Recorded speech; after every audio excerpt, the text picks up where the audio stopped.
Welcome Faisal, दौड़े आए, shot, कोई चांस नहीं फील्डर के पास और बॉल किया ओवर एक्स्ट्रा कवर की जारी बॉडी लाइन से बाहर 6 रन के लिए। रिव्यू जाया हो गया यहाँ पर और ये 2 रिव्यू थे, दोनों जाया कर दिए।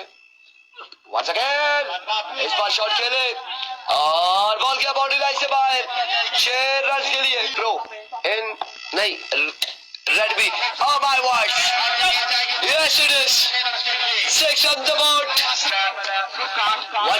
once again अमान अपने बॉलिंग के निशान से इस बार हेलो एक गुड बॉय और प्यारा छक्का यहाँ पर आएगा आकिब के बल्ले से। एक दफा फिर सामना करेंगे आकिब अब्बासी। आए बॉल किया slow one, oh my goodness, huge shot bye Aqib Abbasi और एक छक्का को जरूर कंसीड किया मगर बॉलिंग काफी अच्छी नजर आ रही है। और ये लीजिए जी एक और बुलंदो वाला छक्का। एक दफा फिर मलिक हैदर आए बॉल किया, oh my goodness, catch drop करेंगे तो ऐसे नताइज का सामना करना पड़ेगा। एक दफा फिर आकिब आए बॉल किया और ये बॉल भी, इस बॉल को भी पहुंचाया डीप स्क्वायर लेग की बाउंड्री से बाहर 6 रन के लिए।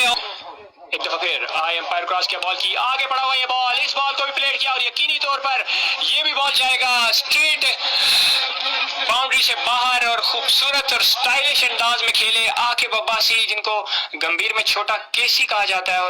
और तीसरा बॉल लिए आए एम्पायर क्रॉस किया, बॉल की पीछे बढ़ा हुआ ये बॉल, इस बॉल को प्लेट किया और यकीनी तौर पर ये बॉल जाएगा फाइनल की बाउंड्री से बाहर 6 रन के लिए।